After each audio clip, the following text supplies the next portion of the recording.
Hey guys, welcome to the Game Maker Portal. Here in this channel we learn about how to make video games.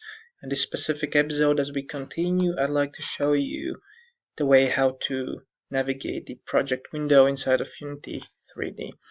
Now, if you followed into previous episodes in the Unity 3D training, you should know that we have various windows here, like hierarchy windows up to the left of the corner, up to the screen. We have the viewfinder, or like a game window. Then we have on the right side the inspector.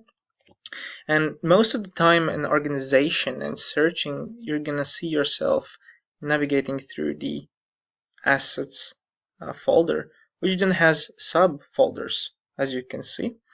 Now, I'm in this specific example, I'm using one of the assets you can get on the asset store for free. You just hop on the asset store right here, write any kind of asset you want, and just import inside your scene, and you're gonna have something to work with right away off the bat. So anyway, let's look at the asset folder and what kind of information and objects and files it contains. If you, like me, you've downloaded the low poly environment pack. Now this comes with a few demo scenes, and this is loaded as the first demo scene, and you can load them, save them as ever you wish by going to the file, save scene as, and you just name your scene as you wish, and you're going to see the file similar to this, and you can then just hop on a Unity anytime you want, and you'll be able to open it in a scene like you see here in the scene window. So let's go and check what else we got. So on the left hand side we have FBX files, and these let me just maximize this a little bit so you can better see. And this FBX folder usually contains your object files, your 3D objects, either you created in a software like 3ds Max, Maya, or any other software you're using for a 3D model creation, or maybe you're just browsing them on TurboSquid for free. It doesn't really matter. But what matters is that you can use this folder to store your 3D files and use them in your scenes, like this. You just drag and drop them inside of the scene, and you're ready to work with them right off the bat. And it just for for organizational purposes and for searching purposes. As you organize your files like this, you'll be able to clearly and easily navigate through your library as the project kind of grows and gets more materials in it, get more files, get more audio files, get more animations, get more characters and scenes. So just understand this project window is about organizing your files, your materials, or whatever it is you're doing with your game. So let's open the demo. Let's close the FBX and let's look at the prefabs. And basically what a prefab is a pre-created module of 3D assets. Usually it contains more than one asset. For example, like this. This could be a prefab, but it's not. If I could probably duplicate them, scale this asset down, do multiple copies of it like this, and then I would group them together and create a prefab, and I would be able to just get it right here in the prefabs folder and be able to drag and drop it onto the scene and have it similar to what you see on the scene right here. So this is what prefabs are.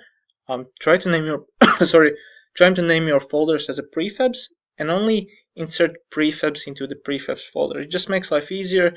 You're more organized, and other people are gonna appreciate your work ethic. Next, we have materials, and this is where you usually store materials. Now, at this point in time, there's only one material, and I think it's something I had into the previous lesson where I imported my own material for the gun. So understand this is now kind of, there's multiple models inside, and it just doesn't necessarily is as organized as it should be. So I just want to get that away and tell you that this is something I created. This is material for my own, and doesn't necessarily contains into the assets folder or low poly environment pack. Okay, so we imported the standard assets, which you can access anytime, and standard assets are character controls or effects for the camera. We have scripts here, same prefabs, you see, FPS controller, so you can just put it in the scene and start to play with it right off the bat.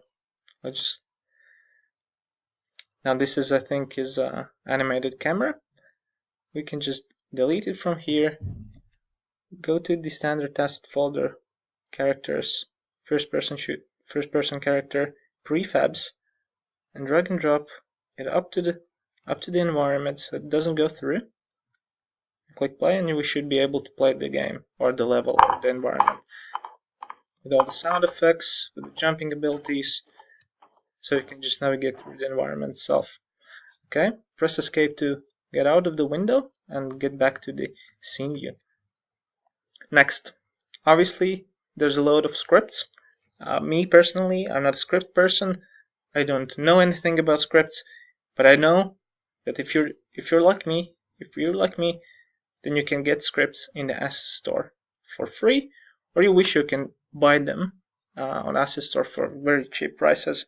So make sure to leverage other people's work. Make sure to use their energy, time, and skills, and just allow them to help you build the games. It's a very wise way how to create the games. And your end goal with the game should be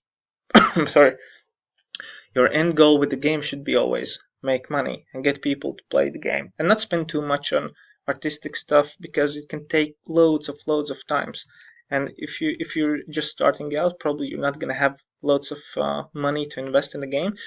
So you want to get your minimal viable product or minimal viable game, which is playable, into the world and as fast as possible in the hands of the gamers. So make sure to use other people's time, energy, and skills using Asset Store, and you should be fine. So what else we got here? We got a roller ball. What is it? Let's look at the models. Click to the prefabs. Let's just drag and drop it. And okay.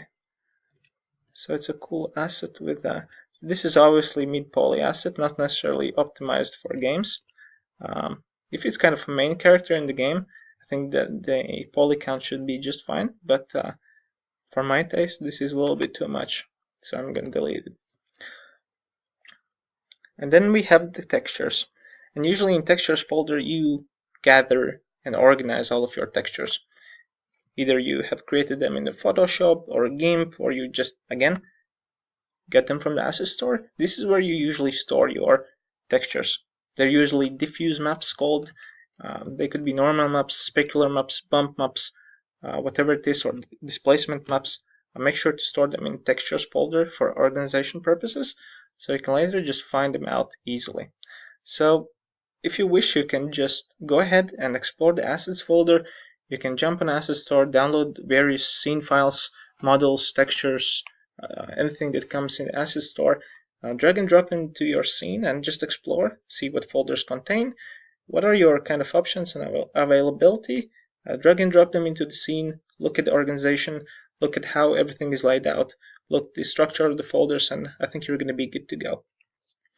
Again, if you like the video, just subscribe to it, press like, share with your friends, check out another videos we have on this channel, and if you want to go deeper in this, if you want one-on-one help, make sure to contact us here on YouTube. We're going to respond to you and maybe hop on a call with you, and I'd love to take you through whatever it is you want to discuss. Alright?